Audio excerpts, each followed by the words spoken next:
All assistant prison ഓഫീസറിൻ്റെ exam date വന്നിരിക്കുകയാണ്. April 18 exam schedule ചെയ്തിരിക്കുന്നത്. 10 മാത്സിൻ്റെ ക്വസ്റ്റ്യൻസാണ് ഇത് എക്സാമിന് ചോദിക്കുന്നത്.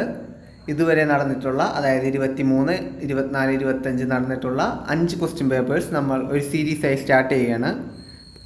ആദ്യത്തെ സീരീസ് കാറ്റഗറി നമ്പർ 30/2023. അതിലെ 10 ക്വസ്റ്റ്യൻസാണ്. നേരെ ക്വസ്റ്റ്യനിലേക്ക്. ആദ്യത്തെ ക്വസ്റ്റ്യൻ 1+2+3+ etc. 50 അതിൻ്റെ തുകയാണ്. ആദ്യത്തെ 50 വരെയുള്ള തുടർച്ചയായ എണ്ണൽ സംഖ്യകളുടെ തുകയാണ് ചോദിച്ചിരിക്കുന്നത്. തുടർച്ചയായ എണ്ണൽ സംഖ്യകളുടെ തുക കണ്ടുപിടിക്കാൻ നമുക്കൊരു ഇക്വേഷൻ അറിയണം. അതായത് n×n+1/2. ഇതാണ് സം ഓഫ് n ടൈംസ്. ഇവിടെ n എന്ന് പറയുന്നത് ഈ സീരീസിലെ പദങ്ങളുടെ എണ്ണം.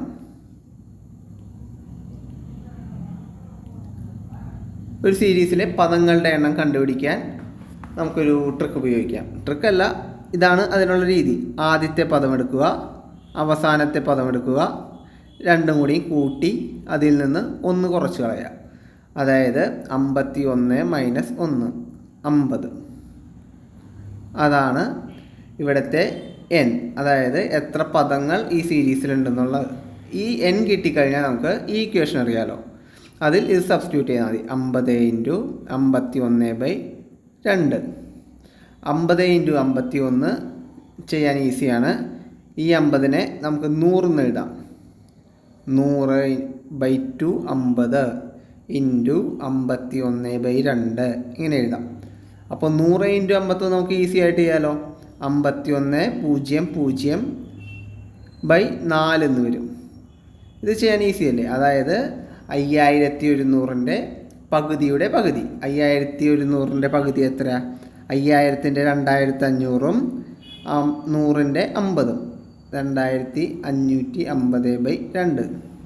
ഇതൊക്കെ മനസ്സിൽ ചെയ്യാൻ, മനസ്സിലാവാൻ വേണ്ടി എഴുതുന്നതാണ്. ഇതിൻ്റെ പകുതി 25 50. അതിൻ്റെ പകുതി 12 7 5. ഓപ്ഷൻ ബി ആണ് ആൻസർ.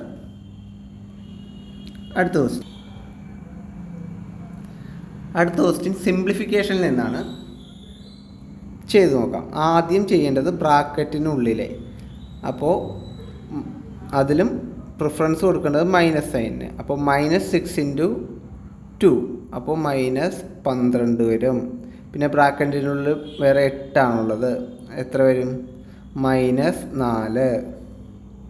അപ്പോൾ -4 × 4 ഒരു ബ്രാക്കറ്റ് -8. ഇങ്ങനെ നമ്മുടെ ഇക്വേഷൻ. ഇവിടെ ഇനി ബ്രാക്കറ്റിന് അകത്ത് കിടക്കണം ചെയ്യണം. അപ്പോൾ -8 × -8 + 4 × 4. ഇവിടെ 4-നെ 4 കൊണ്ട് ഹരിച്ചാൽ 1, 8 1 9, 9 - 9 = 0. 0 ആണ് ഇവിടെ ആൻസർ. ഇവിടെ ആദ്യത്തെ ആ ഓർഡർ അറിയണമെങ്കിൽ ഈസിയായി സിംപ്ലിഫിക്കേഷൻ ചെയ്യുമ്പോൾ എപ്പോഴും സാവധാനം ചെയ്യുക. ബ്രാക്കറ്റ് ഓപ്പൺ ചെയ്യണം, -1 കൊണ്ട് മൾട്ടിപ്ലൈ ചെയ്യണം. ഇതിൻ്റെ ഓർഡറൊക്കെ ശരിയായിട്ട് ചെയ്തില്ലെങ്കിൽ ഈസി ക്വസ്റ്റ്യൻ ആണെങ്കിലും നിങ്ങൾ മിസ്റ്റേക്ക് വരുത്തി 1 മാർക്ക് അവിടെ നഷ്ടപ്പെടുത്താൻ സാധ്യതയുണ്ട്. അടുത്ത ക്വസ്റ്റ്യൻ നോക്കാം. 53. 0.1-ൻ്റെ എത്ര ശതമാനമാണ് 0.01? അപ്പോൾ ജസ്റ്റ് നേരെ ഇങ്ങനെ എഴുതാം. 0.1-ൻ്റെ എത്ര ശതമാനമാണ് 0.01? ഇവിടെ പോയിൻ്റ് മുകളിലൊരു പോയിൻ്റ്, അടിയിലുള്ളൊരു പോയിൻ്റായിട്ട് പോയി. പിന്നെ അടിയിൽ 0.1 മാത്രമേ ഉള്ളൂ. അതായത് 1 × 0.1. ഈ 0.1 എന്ന് പറയുന്നത് എന്താ? 0.1 എന്ന് പറയുന്നത് 1/10 ആണ്. അപ്പോൾ ഇതിനെ നമുക്ക് 1/1/10 എന്ന് എഴുതാം. 1/1/10 എന്ന് പറയുമ്പോൾ 10 ആണ് ആൻസർ. 10% ആൻസർ. ഈ മെത്തേഡ് കോംപ്ലിക്കേറ്റഡ് ആയിട്ട് തോന്നുന്നുണ്ടെങ്കിൽ ജസ്റ്റ് ഫ്രാക്ഷൻ എഴുതാം. 0.1-ൻ്റെ എത്ര ശതമാനമാണ് 0.01? ഇവിടെ 2 സ്ഥാനം നീക്കിയല്ലേ പോയിൻ്റ്, ചുമ്മാ മുകളിലും അടിയിൽ 100 വെച്ച് മൾട്ടിപ്ലൈ ചെയ്യാം. അപ്പോൾ എത്രയായി?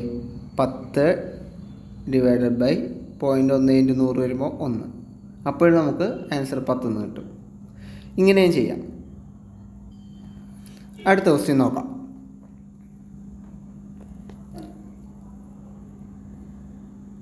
ഇവിടെ x⁻0.7 divided by 48 is equal to 36 divided by x⁻2.3. ഇവിടെ ജസ്റ്റ് നമുക്ക് ക്രോസ് മൾട്ടിപ്ലിക്കേ ചെയ്തിട്ടുണ്ടെങ്കിൽ എക്സിൻ്റെ ടേംസ് എല്ലാം ഒരേ സ്ഥാനത്തും ബാക്കി ന്യൂമറിക്കൽ വാല്യൂ ഉള്ളതെല്ലാം ഒരേ സ്ഥാനത്തും ആവുന്നു. ഈസിയാണ്. പിന്നെ ഒരു ഫോർമുല നമുക്കറിയാം. x⁻m × x⁻n എന്ന് പറയുന്നത് x⁻m+n ആണ്. അപ്പോൾ അതായത് ജസ്റ്റ് പവർ ആഡ് ചെയ്യുക, അത്രേ ഉള്ളൂ. x⁻0.7 + 2.3 അതായത് x³ എന്ന് വരും. ജസ്റ്റ് ഇവിടെ എഴുതാം. 36 നമുക്ക് 6 × 6 എന്ന് നമുക്കറിയാം. 48-നെ 8 × 6 എന്ന് പറയാം. x³ അല്ലേ പവർ ഇവിടെ. അപ്പോൾ 3 6-നെ ഇവിടെ നിന്ന് പിടിച്ചു. അപ്പോൾ 6 × 6 × 6. പിന്നെ ഉള്ളത് 8 ആണ്. 8-നെ നമുക്കറിയാം 2 × 2 × 2 എന്ന് നമുക്ക് എഴുതാം. എക്സ് കാണാനായിട്ട് എന്ത് ചെയ്യേണ്ടത്? x³ റൂട്ട് കാണണം. അപ്പോൾ എന്താ, ഈ 3 6-ൽ നിന്ന് 1 6, ഈ 3 2-ൽ നിന്ന് 1 2, അതായത് 12 ആണ് ആൻസർ. Option C.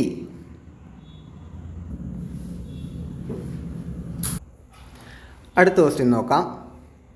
ഒരു സാധനത്തിൻ്റെ വില 80 രൂപ. ഇതിൻ്റെ വില 25% കൂടി.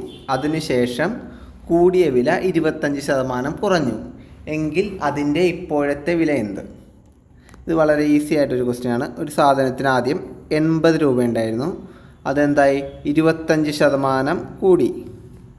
25% എന്ന് പറയുമ്പോൾ 80-ൻ്റെ 25.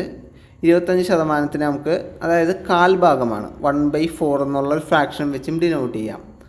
അതായത് 80-ൻ്റെ 25% എന്ന് പറയുന്നത് നമുക്ക് ഇങ്ങനെ കണ്ടുപിടിക്കാം.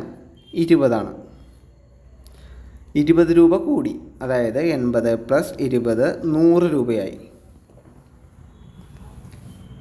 അതിനെന്താ? അതിനുശേഷം കൂടിയ വില 25% കുറഞ്ഞു. അതായത് ഈ 100-ൽ നിന്ന് 25% കുറയുകയാണ് വില.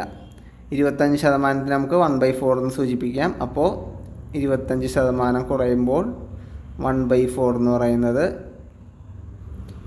25 കുറയുന്നത്. അതായത് 100-ൽ നിന്ന് 25 കുറഞ്ഞാൽ 75 ആൻസർ. അതായത് ഇപ്പോഴത്തെ വില 75. അടുത്ത ക്വസ്റ്റ്യൻ നോക്കാം.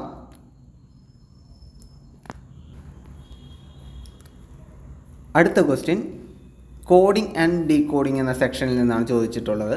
ഈ കോഡിംഗ് ആൻഡ് ഡീകോഡിംഗ് എന്ന സെക്ഷനിൽ നിന്ന് എല്ലാ ക്വസ്റ്റ്യനും നമുക്ക് ശരവേഗത്തിൽ ചെയ്തു തീർക്കാനായിട്ട് നമ്മൾ ആൽഫബറ്റിക് സീരീസ്, അതായത് ABCZ വരെയുള്ള സംഖ്യകളുടെ ന്യൂമറിക്കൽ വാല്യൂസ് ബൈ ഹാർട്ട് ആയിരിക്കണം. A എന്ന് പറയുമ്പോൾ തന്നെ മൈൻഡിൽ വരണം 1, B എന്ന് പറയുമ്പോൾ തന്നെ വരണം 2, അങ്ങനെ Z എന്ന് പറയുമ്പോൾ 26 വരെയുള്ളത് നമുക്ക് മൈൻഡിൽ വരികയാണെങ്കിൽ നമുക്ക് ഈസി ആയിട്ട് ചെയ്യാൻ പറ്റും. ഇവിടെ ചെയ്ത് നോക്കാം. ജൂൺ എന്നത് VKFO. അപ്പോൾ നമുക്ക് കോഡ് എഴുതാം. 10, 21, 14, 5, 22, Kയുടെ 11, Fൻ്റെ 6, Oയുടെ 15. ഇങ്ങനെ എഴുതുമ്പോൾ ന്യൂമറിക്കൽസ് എഴുതുമ്പോൾ നമുക്ക് പെട്ടെന്ന് കണക്ട് ചെയ്യാൻ പറ്റും. എനിക്കിത് മനപ്പാടം അറിയാവുന്നതുകൊണ്ട് വേഗം എഴുതി. നിങ്ങളും ആ ലെവലിൽ സ്പീഡിൽ മൈൻഡിൽ വെക്കാൻ ശ്രമിക്കുക. അത് മാക്സിമം പ്രാക്ടീസ് ചെയ്യുമ്പോൾ തന്നെ നിങ്ങൾക്ക് വരുള്ളൂ. ഇതിപ്പോൾ ഇങ്ങനെ എഴുതുമ്പോൾ നമുക്ക് മനസ്സിലാവും. 21 + 1, 10 + 1, 5 + 1 6, 14 + 1. ഇതാണ് ഇതിൻ്റെ പാറ്റേൺ. അപ്പോൾ തന്നാക്കുന്നത് അനിമൽ എന്നത് ജോബ് മാൻ എന്നും കോഡ് ചെയ്താൽ ടൈമിൻ്റെ കോഡ് എന്തായിരിക്കും എന്നാണ്. ആദ്യത്തെ കോഡ് നമ്മൾ സീരീസിൻ്റെ പാറ്റേൺ ഇപ്പോഴേ ക്രാക്ക് ചെയ്ത് കഴിഞ്ഞു. ഇനി അനിമൽ ചെയ്യണം എന്നില്ല, വേണമെങ്കിലും ചെയ്തു നോക്കാം. ആനിമൽ ജോബ് MBN എയുടെ 1, Nൻ്റെ 14, Iയുടെ 9, Mൻ്റെ 13, Aയുടെ 1, Lൻ്റെ 12, Nൻ്റെ 14, Bയുടെ 2, Mൻ്റെ 13, Bയുടെ 2, Oയുടെ 15, Jയുടെ 10. ഇവിടെ എങ്ങനെയാണ് വരുന്നത്? ഇവിടെ 9 10 14 15 1 2. അതുപോലെ തന്നെ ഇവിടെ 13 14 1 2 12 13. ഇതാണ് പാറ്റേൺ. നമ്മളോട് ചോദിച്ചിരിക്കുന്നത് ടൈമിൻ്റെ കോഡാണ്. ടൈമിൻ്റെ അപ്പോൾ എങ്ങനെയായിരിക്കും? T 20, I 9, M 13 5. ഇവിടെ 6 വരും, ഇവിടെ 14 വരും, ഇവിടെ 10 വരും, ഇവിടെ 21 വരും. 10 J വെച്ച് ഏതെങ്കിലും സ്റ്റാർട്ട് ചെയ്യുന്നുണ്ടോ? 1 A. ഇതാണ് സ്റ്റാർട്ട് ചെയ്യുന്നത്. നമുക്ക് ഇപ്പോഴേ ഓപ്ഷൻ കുത്താവുന്നതാണ്. സ്റ്റിൽ കൺഫർമേഷന് വേണ്ടി ജസ്റ്റ് നോക്കാം. 21 U, 6 എന്ന് പറയുന്നത് F, 14 എന്ന് പറയുന്നത് N. ഇതാണ് ആൻസർ. അത് ബേസിക്കലി ഇത് സ്പീഡപ്പ് ആയിട്ട് നിങ്ങൾക്ക് ചെയ്യണമെങ്കിൽ നിങ്ങൾ ഈ പറഞ്ഞ ട്രിക്ക് അല്ലെങ്കിൽ ഈ സീരീസ് മൈൻഡിൽ എപ്പോഴും വെച്ചേക്കണം. മാക്സിമം ഇത് എഴുതി പ്രാക്ടീസ് ചെയ്യുക. അടുത്ത ക്വസ്റ്റ്യൻ നോക്കാം. കലണ്ടറിൽ നിന്നുള്ളൊരു ക്വസ്റ്റ്യനാണ്. 2008 ജനുവരി 1 ചൊവ്വാഴ്ചയാണെങ്കിൽ 2009 ജനുവരി 1 ഏത് ദിവസമായിരിക്കും? ഇത് ഏതൊരു വർഷം എടുത്തിട്ടുണ്ടെങ്കിലും ഒരു തിയറി നമ്മൾ അറിഞ്ഞിരിക്കണം. അതായത് ഏത് വർഷത്തിൻ്റെയും ആദ്യത്തെ ദിവസം ആരംഭിക്കുന്നതും അവസാനത്തെ ദിവസം, അതായത് ഡിസംബർ 31 എന്ന് പറയുന്നതും സെയിം ആയിരിക്കണം. പക്ഷേ അവിടെ ഒരു കണ്ടീഷൻ വരുന്നുണ്ട്. നോർമൽ ഇയർ ആണെങ്കിൽ, സാധാരണ വർഷമാണെങ്കിൽ സെയിം ആയിരിക്കും. ഇൻ കേസ് ലീപ്പ് ഇയർ ആണെങ്കിൽ ഒരു ദിവസം കൂടും. അതായത് തിങ്കളാഴ്ച ആണെങ്കിൽ ചൊവ്വാഴ്ച ആയിരിക്കും. ഇവിടെ എന്താ പറയുന്നത്? ജനുവരി 1 ചൊവ്വയാണ്. ഇത് ലീപ്പ് ഇയർ ആണോ എന്ന് എങ്ങനെയായിരിക്കും? അവസാനത്തെ 2 ഡേറ്റ് 4 വെച്ച് ഹരിച്ച് നോക്കാം. ഹരിച്ച് നോക്കുമ്പോൾ ശിഷ്ടം 0 ആണെങ്കിൽ, അതായത് ലാസ്റ്റ് 2 ഡിജിറ്റ് 4ൻ്റെ മൾട്ടിപ്പിൾ ആണെങ്കിൽ അതൊരു ലീപ്പ് ഇയർ ആണ്. 0.8 എന്ന് പറയുന്നത് 4ൻ്റെ മൾട്ടിപ്പിളാണ്. അപ്പോൾ അതൊരു ലീപ്പ് ഇയർ ആണ്. അപ്പോൾ ചൊവ്വയിൽ തുടങ്ങി ഡിസംബർ 31 അവസാനിക്കുന്നത് ഒരു ചൊവ്വ +1 ആയിരിക്കും. അതായത് ബുധനാഴ്ചയായിരിക്കും ഡിസംബർ 31. നമ്മളോട് ചോദിച്ചിരിക്കുന്നത് 2009 ജനുവരി 1, അതായത് ബുധൻ +1 വ്യാഴമായിരിക്കും നമ്മുടെ ആൻസർ. ഇത് മാത്രം മൈൻഡിൽ വെക്കുക. ഏതൊരു വർഷവും ആരംഭിക്കുന്ന ദിവസവും അവസാനിക്കുന്ന ദിവസവും ഒന്ന് തന്നെയായിരിക്കും. എങ്ങനെയാണെങ്കിൽ സാധാരണ വർഷമാണെങ്കിൽ. ലീപ്പ് ഇയർ ആണെങ്കിൽ ജസ്റ്റ് ഒരു ദിവസം കൂടും, അത്രേ ഉള്ളൂ. അടുത്ത ക്വസ്റ്റ്യൻ നോക്കാം. 3 എന്ന് പറയുന്നത് 108 റിലേറ്റഡ് ആണെങ്കിൽ ഏതോ ഒരു സംഖ്യയോടാണ് 500 റിലേറ്റഡ് ആയിരിക്കുന്നത്. അതാണ് ഈ ക്വസ്റ്റ്യൻ. സ്റ്റാൻഡേർഡ് ക്വസ്റ്റ്യൻ ആണ്. ജസ്റ്റ് ഇതിനെക്കുറിച്ച് ആലോചിക്കുക. 3 108 തന്നിരിക്കുന്നു. അങ്ങനെയാണെങ്കിൽ നമുക്ക് റിലേറ്റ് ചെയ്ത് നോക്കാം. 108നെ 3 വെച്ച് ഡിവൈഡ് ചെയ്യാം, 36 വന്നു. നമുക്ക് പാറ്റേൺ ഒന്നും കണ്ടുപിടിക്കാൻ പറ്റിയില്ല. അപ്പോൾ എന്ത് ചെയ്യും? 36നെ എങ്ങനെ എഴുതാം? 3 × 12 എന്ന് എഴുതാം. 3 × 12 എങ്ങനെ എഴുതാം? 3 × 12 3 × 4 × 3 എന്ന് എഴുതാം. ചുരുക്കി പറഞ്ഞാൽ 108നെ നമുക്ക് 3 × 3 × 3 × 4 എന്ന് എഴുതാം. അതായത് ആദ്യത്തെ തന്നിരിക്കുന്ന സംഖ്യയുടെ ക്യൂബ് 3³ × 4 എന്ന് എഴുതാം. ഇത് നമ്മളൊരു പാറ്റേൺ ആയിട്ട് മൈൻഡിൽ വെക്കുക. ഓരോ ഓപ്ഷൻസ് എടുത്ത് 500 ഈ പാറ്റേണിൽ വരുന്നുണ്ടോ എന്ന് നോക്കാം. നമുക്ക് ആദ്യത്തെ ഓപ്ഷൻ നോക്കാം. 6. 6ൻ്റെ ക്യൂബ് എത്രയാണ്? 216. 216 ഇൻറ്റു 4. 216 ഇൻറ്റു 4 500 വരുമോ? നമുക്ക് അവസാനത്തെ എന്തും 6 ഇൻറ്റു 4 24. അവസാനം 4ലാണ്. അപ്പോൾ അത് ആ ഓപ്ഷനല്ല. രണ്ടാമത്തെ ഓപ്ഷൻ ജസ്റ്റ് ചെക്ക് ചെയ്യാം. അതായത് ഈ ഓപ്ഷൻ്റെ ക്യൂബിനോട് 4 മൾട്ടിപ്ലൈ ചെയ്തിട്ടുണ്ടെങ്കിൽ 500 വരുന്നുണ്ടോ നോക്കാം. അതായത് 5 ക്യൂബ്, 5ൻ്റെ ക്യൂബ് എന്ന് പറയുമ്പോൾ 125 ഇൻറ്റു 4. 125 ഇൻറ്റു 4 എത്രയാണ്? 100 ഇൻറ്റു 4 25 ഇൻറ്റു 4 100 പ്ലസ് 400, അതായത് 500 വരുന്നുണ്ട്. അതായത് നമ്മൾ വന്ന റൂട്ട് കറക്റ്റാണ്. നമുക്ക് ഓപ്ഷൻ കിട്ടി. ഇവിടെ 5 ആൻസർ. രണ്ടാമത്തെ ഓപ്ഷനിൽ തന്നെ തീർന്നു. അടുത്ത ക്വസ്റ്റ്യനിലേക്ക് പോവാം. അടുത്തത് റിലേഷൻഷിപ്പ് വെച്ചുള്ളൊരു ക്വസ്റ്റ്യനാണ്.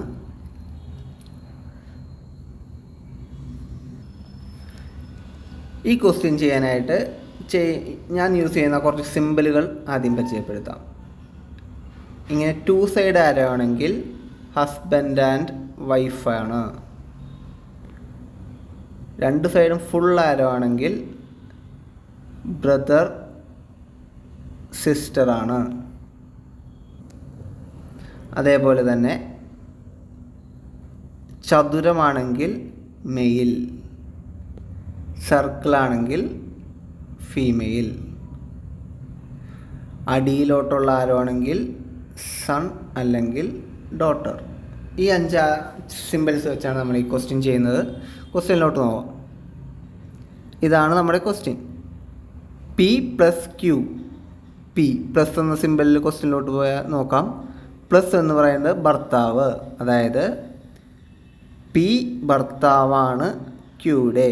പി ഭർത്താവ്, മെയിൽ, ഭർത്താവിൻ്റെ സിമ്പിൾ ഹാഫ് ആരോ, ക്യൂ എന്തായാലും അപ്പോൾ ഇത് വൈഫായിരിക്കും, ഫീമെയിൽ. അടുത്ത് നോക്കാം. Q minus R. മൈനസ് ക്വസ്റ്റ്യനിൽ പോയി മൈനസ് നോക്കാം. മൈനസ് എന്ന് പറയുന്നത് സഹോദരിയാണ്, അതായത് ക്യൂ സഹോദരിയാണ് ആറിൻ്റെ. ക്യൂ സഹോദരിയാണെങ്കിൽ നമ്മൾ 2 സൈഡ് ആരോ ആറിൻ്റെ ജെൻഡർ ഇപ്പോൾ പറഞ്ഞിട്ടില്ല. നമുക്ക് അടുത്ത ഓപ്ഷനിൽ കിട്ടുമോ നോക്കാം. അതൊരു ഇങ്ങനെ ഇരിക്കട്ടെ. R into S. ഇൻറ്റു ക്വസ്റ്റ്യനിൽ പോയി നോക്കാം. മകളാണ്. ആർ മകളാണ് എസിൻ്റെ. അതായത് 6 എന്ന് പറയുന്നത് എസിൻ്റെ മകളാണ്, മകൾ. അപ്പോൾ നമുക്ക് അത് ഫീമെയിലാണെന്ന് മനസ്സിലായി. ആരുടെ പുത്രിയ? എസിൻ്റെ ജെൻഡർ അവർ പറഞ്ഞിട്ടുള്ള എസ്. നമുക്ക് ജെൻഡർ അറിയില്ല. അങ്ങനെ ഇരിക്കട്ടെ. ഇത്രയാണ് ക്വസ്റ്റ്യനിൽ തന്നിരിക്കുന്നത്. ഇനി നമുക്ക് ഓരോ ഓപ്ഷനായിട്ട് നോക്കി ഏതാണ് ശരി ഏതാണ് തെറ്റെന്ന് കണ്ടുപിടിക്കാം. പി എസിൻ്റെ മകനാണ്. എസിൻ്റെ മകനാണോ പി? അല്ല. അതായത് എസിൻ്റെ 2 പെൺമക്കളാണ് ക്യൂവും ആറും. ക്യൂവിനെ കല്യാണം കഴിച്ചിരിക്കുന്നതാണ് പി. അപ്പോൾ ആദ്യത്തെ ഓപ്ഷൻ തെറ്റാണ്. രണ്ടാമത്തെ ഓപ്ഷൻ ക്യൂ എന്ന് പറയുന്നത് ആറിൻ്റെ സഹോദരനാണ്. അല്ല, സഹോദരിയാണെന്നായിരുന്നെങ്കിൽ ശരിയാകുമായിരുന്നു. അപ്പോൾ ബിയും ശരിയല്ല. സി എസ് എന്ന് പറയുന്നത് ആറിൻ്റെ മകളാണ്. എസ് എന്ന് പറയുന്നത് ആറിൻ്റെ അല്ല, അത് തെറ്റാണ്. നാലാമത്തെ ഓപ്ഷൻ നോക്കാം. നാലാമത്തെ ഓപ്ഷൻ പി എന്ന് പറയുന്നത് എസിൻ്റെ മരുമകനാണ്. അതായത് എസിൻ്റെ 2 മക്കളിൽ ഒരാളെ കല്യാണം കഴിച്ചിരിക്കുന്നതാണ് പി എന്ന്. കറക്റ്റാണ്. എസിൻ്റെ മരുമകനാണ് പി. അതാണ് നാലാമത്തെ ഓപ്ഷനാണ് കറക്റ്റ്. അടുത്ത ക്വസ്റ്റ്യൻ നോക്കാം. അടുത്തതും കോഡിങ്ങിൽ നിന്നൊരു ക്വസ്റ്റ്യനാണ്. നേരത്തെ പറഞ്ഞതുപോലെ തന്നെ ഇങ്ങനത്തെ സീരീസ് വന്നിട്ടുണ്ടെങ്കിൽ ജസ്റ്റ് നമുക്ക് ഓരോ നമ്പറിൻ്റെയും പൊസിഷണൽ വാല്യൂ, അതായത് ഇ എന്ന് പറയുമ്പോൾ തന്നെ മൈൻഡിൽ വരുന്നത് 5, എൽ എന്ന് പറയുമ്പോൾ മൈൻഡിൽ വരേണ്ടത് 12, ജി എന്ന് പറയുമ്പോൾ 7, P 16, T 20, 3 C, H 8, 18, 10, G 7, 17, Q 10. നമ്മൾ വേഗം ഇത് കഴിഞ്ഞിരിക്കുന്നു. ഈ പാറ്റേൺ കണ്ടുപിടിക്കാം. നോക്കുമ്പോൾ തന്നെ അറിയാം 7ൻ്റെയും 5ൻ്റെയും സമ്മാണ് 12. ഇവിടെ 16ൻ്റെയും 3ൻ്റെയും സം 19 20 അല്ല വരുന്നത്. ഇവിടെ 10ൻ്റെയും 8ൻ്റെയും സമ്മാണ് 18, അത് ശരിയാണ്. 10ൻ്റെയും 7ൻ്റെയും സമ്മാണ് 17, അതും ശരിയാണ്. അപ്പോൾ ഇതിൽ നിന്ന് ഓഡ് വൺ ഔട്ടായിട്ട് ഇതെടുക്കാം. പക്ഷേ PSC ഇത് ഡിലീറ്റ് ചെയ്തു. ഡിലീറ്റ് ചെയ്യാനുള്ള കാരണം എന്ന് പറയുന്നത് വേറെ ഏതെങ്കിലും ഒരു ലോജിക്ക് വഴി വേറെ ഏതെങ്കിലും ഒരു ആൻസർ ശരിയായിട്ട് ആരെങ്കിലും അത് ക്ലെയിം ചെയ്ത് കാണണം. ജസ്റ്റ് നോക്കിയാൽ നമുക്കറിയാം. ഒരു ലോജിക്ക് എക്സാമ്പിളായിട്ട് എടുക്കുകയാണ്. 4 ഓപ്ഷനുകളിൽ ഇത് മാത്രമാണ് വൗവലായിട്ടുള്ളത്. ഈ ഓപ്ഷനിൽ മാത്രമാണ് ഒരു വൗവലുള്ളത്. ബാക്കി ഉള്ള എല്ലാത്തിലും നോർമൽ ലെറ്റേഴ്സാണ്, അതായത് കൺസണൻസ് ആണ്. മേ ബി അതിങ്ങനെ ഒരു ലോജിക്ക് വെച്ച് ആരെങ്കിലും ക്വസ്റ്റ്യൻ തെറ്റാണെന്നും പറഞ്ഞ് PSCക്ക് ക്ലെയിം ചെയ്ത് കാണും. PSC അത് ഡിലീറ്റ് ചെയ്ത് കാണും. അതുകൊണ്ട് ഈ ക്വസ്റ്റ്യൻ PSC ഡിലീറ്റ് ചെയ്തിരിക്കുകയാണ്. സ്റ്റിൽ നിങ്ങൾ ഒരു കാര്യം മാത്രം ഓർത്ത് വെക്കുക, ഇങ്ങനത്തെ ക്വസ്റ്റ്യനുകളിൽ നമുക്ക് ഏറ്റവും ക്വിക്കായിട്ട് ചെയ്യാൻ പറ്റുന്നത് നമുക്ക് ഈ പൊസിഷണൽ വാല്യൂസ് അറിയാമെങ്കിലാണ്. ജസ്റ്റ് ന്യൂമറിക്കൽ മൈൻഡിൽ എഴുതുക, റിലേഷൻ കണ്ടുപിടിക്കുക, അത്രയേ ഉള്ളൂ. ഇതോടെ നമ്മുടെ 10 ക്വസ്റ്റ്യൻസ് ഇവിടെ തീർന്നിരിക്കുകയാണ്. 10 ക്വസ്റ്റ്യൻസ് ഒരു ലെവൽ നോക്കുകയാണെങ്കിൽ ഒരു മോഡറേറ്റ് ലെവൽ എന്ന് പറയാം. പ്രത്യേകിച്ച് ഫിസിക്കലുള്ള AP എഴുതുന്നവരെ വെച്ച് നോക്കുമ്പോൾ ഇത് മോഡറേറ്റ് തന്നെയാണ്. എക്സ്പ്ലെയിൻ ചെയ്തതിൽ എന്തെങ്കിലും സംശയങ്ങളും കാര്യങ്ങളും ഉണ്ടെങ്കിൽ കമൻറ്റ് ബോക്സിൽ ചോദിക്കുക, എന്തായാലും റിപ്ലൈ ചെയ്യുന്നതായിരിക്കും. Thank you.